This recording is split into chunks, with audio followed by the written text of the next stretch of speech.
Can government employees hide public business from the public by using their personal cell phones?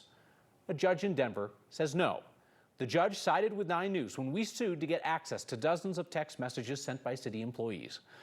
We wanted to learn more about what happened behind the scenes at Red Rocks on the night when 100 people got injured during a big hailstorm.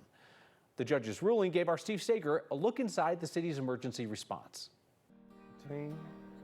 Standing still and running. On a calm day, Red Rocks is a beautiful place. I think there's something about the juncture of music and nature that is just fascinating.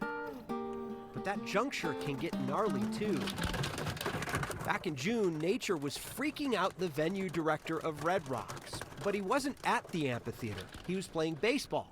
Texting his boss around 9 o'clock, I was catching, so I started telling the umpire I'm afraid of lightning.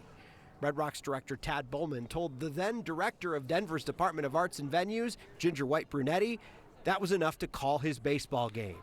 He told her Red Rocks had been on delay because of weather, but everything was all clear. Moments later, he writes, update, very bad storm heading their way, possibly canceling. And it all started coming down, and everyone was running to seek shelter immediately. Kaya Olson was one of the thousands in the crowd that night, now reacting to the text messages the city didn't want to give us. Around 9:40 that night, Denver Police Sergeant Todd Erickson texts Bowman from the medic room. We are helping medics, so you know the injuries are very minor. Why 25 of them are in the medic office, I'm not sure. Nothing to do for them. The only place that we could find shelter was actually in the medic's office. Olson, who broke her pinky, remembers spotting the cops in the medic office that night. The police officers were sitting over here at the table eating their dinner. Even snagged a little video. They were all sitting at the table eating their dinner while we were all trying to find shelter. As phone calls flooded into Jeffco's 911 center, and I can tell a lot of people are concussions. Some people are saying they're bleeding from the hail. Erickson texts Bowman. He's not sure why West Metro Fire declared the event a mass casualty incident. Again, not bad at all. In fact, I wouldn't have called a medic on the street for them in the condition they were in. So minor. Guess next time they tell them to seek shelter, they will go to their cars, he wrote. There was no way to know that there was hail coming down from the warnings that we received. At the end of the day, White Brunetti suggests her team should meet the next morning. I think we should expect some fallout, especially from those who were injured. Ahead of the next night's Shaky Graves show, the venue spokesman tells the group 1,500 fans are already scanned in. Molly Wink, assistant director of Arts and Venues, writes, are they wearing helmets?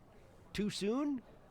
That got a few laughs in the text thread, but Kaya is not one of them. I don't think they took it seriously enough, and I just hope that they do better and pay attention to the weather and do their jobs, because I feel like they didn't do their jobs that night. Something like that. In a statement today, Red Rocks told us a review of the messages they originally didn't want to release to us shows that city employees and other local agencies were doing their best to manage a turbulent and quickly developing weather event. They are looking at new fan-facing communications about storm threats for next year's concert season. The city fought us in court over the release of these text messages, claiming that they weren't public records because they were on private cell phones, which the city doesn't maintain. A judge ruled in our favor that public business is your business, regardless of what device it's communicated on, Kyle.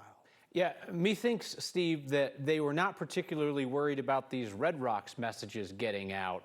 But now I'm curious what other public business City of Denver employees are doing on their personal cell phones to hide it from the public. Yeah, I mean, you think about this. We were looking to see what was going on. Was there some sort of policy happening? These text messages don't reveal a lot about any failures necessarily that happened that night. I don't even know if they would have been newsworthy had we not had to go to court to get them because they are public records. So it'll be interesting to see what this does for other journalists down the road who want to see things that city employees are saying to each other on those private phones. Right now, they're all out frantically buying ham radios. Steve Sager, thank you.